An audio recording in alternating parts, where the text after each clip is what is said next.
The call from the stars. The vast chamber of the Ordinate High Council glowed with bioluminescent light as 12 representatives from the most powerful species in the known galaxy debated in hushed tones. Their elegant forms, some avian, some reptilian, some defying Earth's biological classifications entirely, were tense with an emotion rarely felt among the galaxy's elite: fear. Supreme Counselor Thrix, a being of crystalline structure whose thoughts transmitted as pulses of colored light, pulsed a deep crimson. The Voidborn have taken another system. Nexus 7 has fallen. 3 billion souls gone. The news rippled through the chamber. Nexus 7 had been defended by the finest Ordinate battle cruisers, advanced shield technology, and seasoned warriors. It hadn't been enough. That's 17 systems in 60 rotations, hissed Counselor Varn, her serpentine body coiling tighter with anxiety. Our strategies fail. Our technology fails. The Voidborn consume everything. The Ordinate, a confederation of 500 species, had maintained peace across 80% of the known galaxy for 50,000 years. Their technology was unmatched, their diplomatic network flawless, their military doctrine refined to perfect precision. War had become obsolete, a primitive concept studied only by historians, until the Voidborn emerged from the dark space between galaxies. "We have one option remaining," announced Admiral Zix, the military commander whose species resembled Earth octopi, though with skin that shifted colors with their emotions.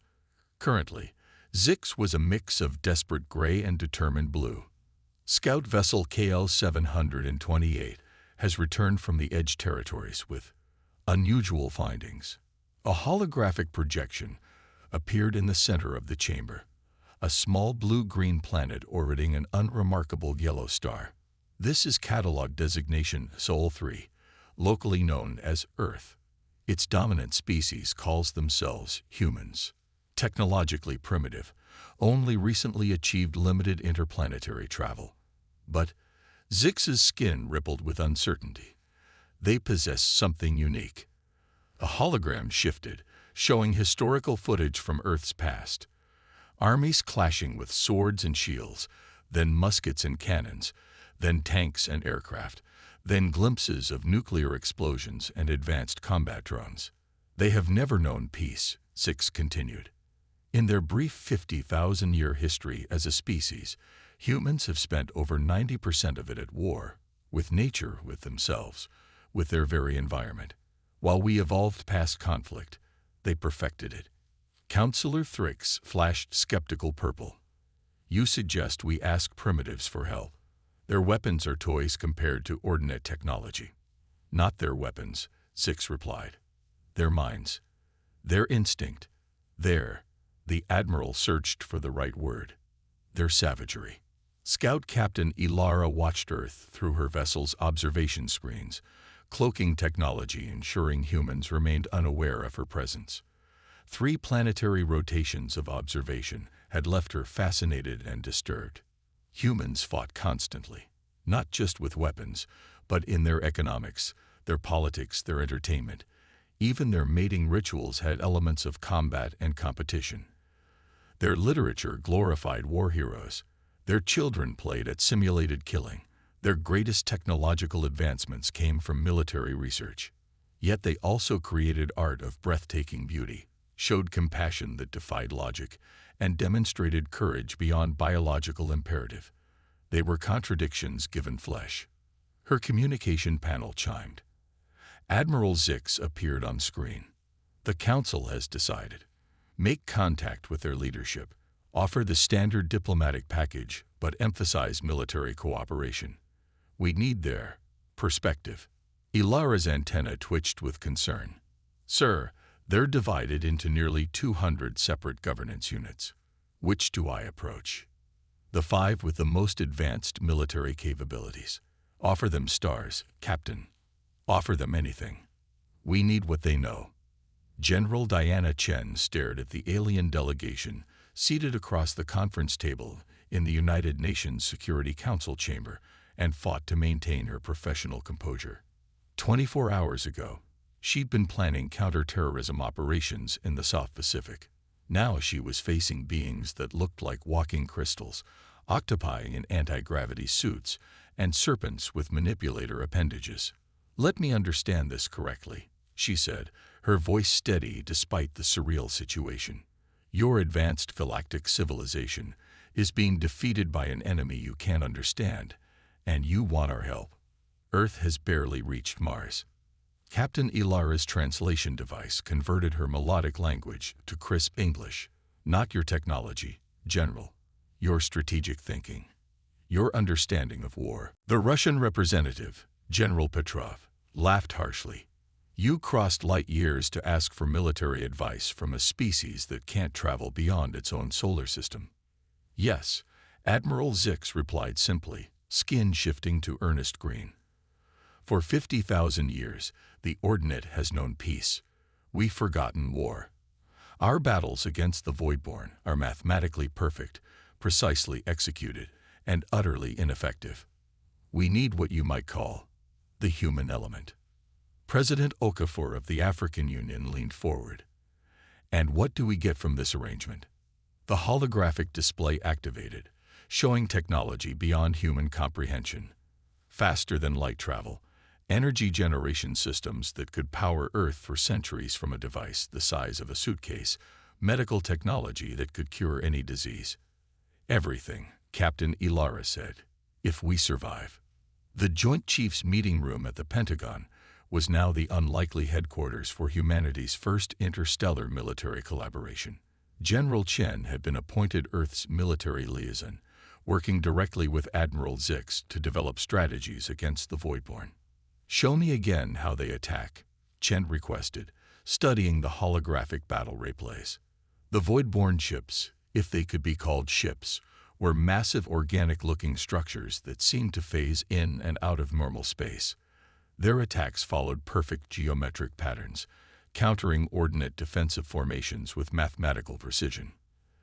"They anticipate every move," Zix explained, frustration evident in his rippling skin patterns. "Our tactical computers calculate optimal firing solutions, defensive positions, and attack vectors. The Voidborn counter as if they've seen our plans in advance." Chen watched the footage again, her mind racing.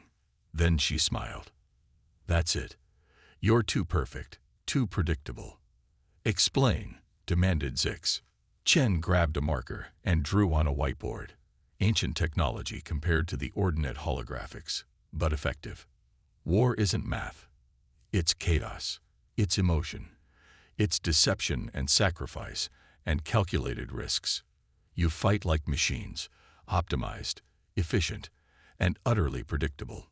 She turned to the alien delegation.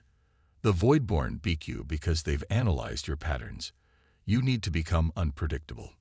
For the first time since their arrival, the aliens looked genuinely confused. "You want us to employ suboptimal strategies?" asked Captain Ilara. "I want you to fight like humans," Chen replied. "Sometimes the wrong move is exactly what your enemy doesn't expect." 2 weeks later, humanity's first interstellar expedition launched aboard an Ordinate vessel. 500 of Earth's finest military minds, strategists, tacticians, and combat veterans from 24 nations, journeyed to the edge of Ordinate space where the Voidborn advance continued unchecked. General Chen stood on the bridge of the Ordinate flagship alongside Admiral Zix, watching as human advisors integrated with alien command crews. The cultural differences were stark. Humans argued passionately, questioned orders, and suggested tactics that the Ordinate computers rejected as inefficient or unnecessarily risky. "Your species is chaotic," observed Zix, watching a heated debate between a Chinese strategist and a Russian naval commander. "That's our strength," Chen replied. "We don't see patterns, we break them." A sensor alert interrupted them. 3 Voidborn vessels had been detected approaching the defended Ordinate outpost. "They follow their usual approach vector," reported Captain Ilara, now serving as liaison between human and Ordinate forces. "Our defensive fleet is in optimal positioning." "Change it," ordered Chen immediately. But the calculations, protested an ordnate commander. Forget your calculations, Chen cut in. Split your forces. Make it look like a mistake. Create vulnerability.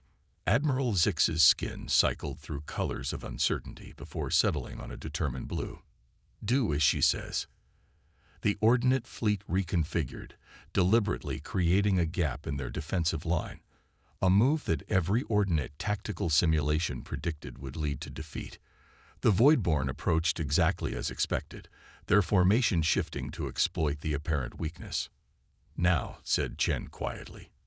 Hidden behind a moon, a small strike force of ordnate vessels, modified with human-designed weapon arrangements, launched an ambush, hitting the Voidborn from an unexpected angle with deliberately erratic firing patterns. For the first time, the Voidborn ships seemed to hesitate, their perfect formations faltering. Continue with random attack vectors, Chen ordered. No patterns, no optimization. The battle unfolded unlike any in ordnate history. Messy, inefficient, with ships maneuvering in ways that defied tactical logic. But the Voidborn, accustomed to countering mathematical precision, couldn't adapt to human unpredictability. Within hours, all 3 Voidborn vessels were destroyed or retreating. The ordnate crew stood in stunned silence. Admiral Zix turned to General Chen, skin glowing with a new color she hadn't seen before. You've given us our first victory. Chen's expression remained grim. One skirmish doesn't win a war. The Voidborn will adapt. We need to escalate. How? Chen looked at the star map showing the advancing Voidborn fleet. We need to bring the fight to them. And we need to show them something they've never seen before. What's that? Asked Captain Ilara. Chen's eyes hardened. Human anger. You brought us into this war. Now it's time to show you how humans end one. Gods of War unleashed.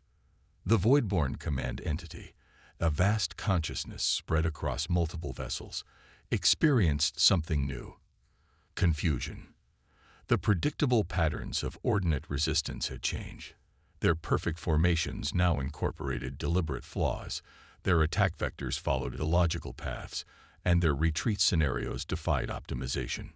For the first time in their expansion across 3 galaxies, the Voidborn encountered genuine unpredictability.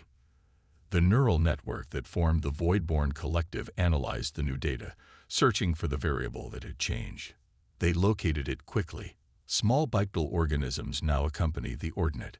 These creatures, humans, had introduced chaos into the equation. The Voidborn collective reached a decision instantly. The humans must be eliminated first. General Chen stood before the combined Ordnate Human War Council, her expression severe as she delivered the news. The Voidborn have changed course. They're heading directly for Earth. Murmurs of alarm spread through the gathered representatives. Admiral Zix's skin paled to a sickly yellow. This is our fault, the Admiral acknowledged. We've brought their attention to your world. Chen shook her head. No, this is exactly what we wanted. The room fell silent. You wanted your homeworld threatened? Captain Ilara asked incredulously. Chen activated a holographic display showing Earth's solar system. For the past 70 years, since our first nuclear weapons, humanity has been preparing for our own extinction. We've built defenses that we've never shown anyone, not even ourselves. With a gesture, she revealed what the ordnate sensors had missed. A massive defense network hidden throughout the solar system. Weapons platforms disguised as asteroids. Gravity manipulation devices embedded in moons. Automated drone fleets hibernating within gas giants. The Cold War never really ended, explained Chen. It just went underground and into orbit. Every major power on Earth has secretly created planet-killing technology and defenses against it. We've been playing a game of extinction chess for generations. Admiral Zix stared in disbelief. You've been preparing to annihilate yourselves. Yes, Chen answered simply. And now we're going to use that preparation against the Voidborn. They're coming to Earth expecting a primitive world with minimal defenses. We're going to spring the trap we built for ourselves. The Ordnance Council received the human plan with horror and fascination. The strategy violated every principle of their military doctrine, not merely accepting massive casualties, but deliberately sacrificing important assets to create opportunities. The humans called it playing chess, not checkers. Most disturbing was the core of the plan, using Earth itself as bait. "This is madness," protested Councillor Thrix, flashing distressed purple. "You would risk your homeworld." "Earth has survived world wars, nuclear standoffs, asteroid impacts, and our own destructive nature," responded General Chen. "Now we get to put all that hard-won experience to use." As the main Voidborn fleet approached the Sol system, humanity revealed the truth of their warlike nature. The planet that had appeared primitive to Ordnance scouts transformed. Military installations emerged from underground bunkers. Orbital platforms shed their civilian disguises, revealing weapon systems. Nations that had pointed missiles at each other for decades now aimed them toward the stars. Earth was not a peaceful world pretending to be dangerous. It was a dangerous world that had been pretending to be peaceful. The Voidborn encountered their first surprise at the edge of the solar system. What appeared to be routine cometary bodies suddenly changed course, revealing themselves as kinetic impact weapons accelerated to relativistic speeds. The perfect Voidborn formation, scattered as mountains of ice and rock, tore through their advance fleet. "Manfield deployed in the 1980s, explained Chen to the watching Ordnance commanders. Cold War contingency plan for alien invasion. We've been preparing for this without even knowing what we were preparing for." The Voidborn regrouped, adapting to the unexpected defense. They penetrated further into the solar system, approaching Mars. Again, they were met with surprise. The seemingly inhospitable red planet erupted with defensive fire as hidden bases activated. The American-Chinese Mars colony, publicly announced as a scientific outpost, revealed its true purpose: a forward military base with experimental weapons. "Third-generation antimatter catalyzed fusion warheads," commented a Russian general with grim satisfaction. "Never thought we'd get to use them." Still, the Voidborn pressed on, their numbers overwhelming humanity's outer defenses. As they approached Earth's moon, Admiral Zix turned to General Chen. "Your defenses are impressive but insufficient. The Voidborn will reach Earth within hours." Chen nodded. "That's the plan." "You want them to reach Earth?" Captain Ilara asked, horrified. "We want them committed to the attack," Chen corrected. "When you hunt monsters, sometimes you need the right bait." As the Voidborn fleet entered Earth orbit, humanity revealed its final surprise. The moon, Earth's constant companion for billions of years, was not what it appeared to be. Beneath its cratered surface lay humanity's ultimate defense, Project Artemis. "We hollowed out sections of the moon decades ago," Chen explained as she activated the system. "Installed gravity manipulation technology reverse-engineered from crashed alien vessels that governments kept secret." The moon's gravitational field suddenly intensified, focused into directed beams targeting the Voidborn fleet. Ships caught in the gravity beams were crushed or torn apart as localized spacetime distorted around them. The Voidborn, confronted with technology they couldn't comprehend from a species they had dismissed as primitive, attempted to adapt. Their remaining vessels coordinated a desperate attack on the lunar surface, trying to destroy the gravity weapons emitters. "Now," ordered Chen. Earth's combined military forces launched their counterattack, not with advanced energy weapons or elegant shield technology, but with overwhelming numbers and deliberate, calculated sacrifice. Missile silos emptied their arsenals. Kamikaze drones swarmed Voidborn vessels. Human pilots conducted suicide runs to create openings for more devastating attacks. The Ordnate commanders watched in horror and awe as humans embraced tactics the Ordnate had evolved beyond millennia ago.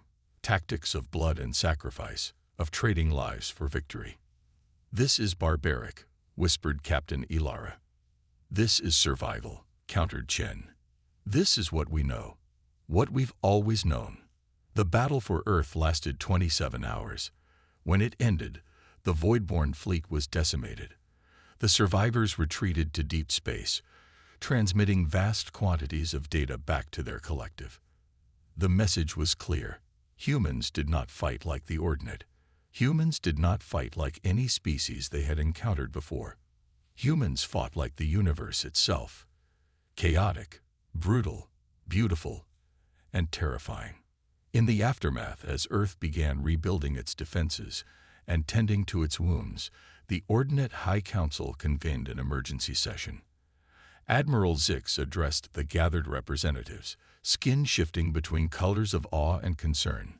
"We sought teachers of war," Zix stated. "We found gods of war." The holographic display showed scenes from the battle, human sacrifices that defied logical explanation, strategies that embraced chaos as a weapon, victory achieved through means the Ordinate could never have conceived. "Humanity has saved us," Councillor Thrix acknowledged, pulsing a respectful gold.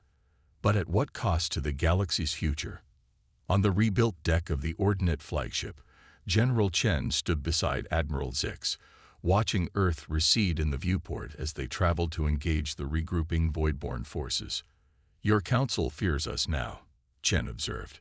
"Yes," admitted Zix, skin rippling thoughtfully. "They wonder what happens when the war ends, whether you'll be content to return to your single planet after seeing the stars." Chen smiled slightly. "They're right to wonder. We're not a species that steps backward. What are you?" Chen considered the question as she watched her homeworld, scarred by the battle but unbowed, already rebuilding, already preparing for the next conflict. "We're human," she said finally. "We were forged in conflict, shaped by war, but that's not all we are. We create beauty alongside destruction. We understand sacrifice because we value life. We know war so well because we dream so desperately of peace." She turned to the alien admiral. "You brought war gods into the galaxy, Admiral, but you might find we're more complex deities than you expected." As the ship accelerated toward the stars, Earth vanished from view, a small blue world that had just announced its presence to the galaxy not with diplomacy or trade, but with the thing it knew best, the terrible art of war. And the galaxy would never be the same.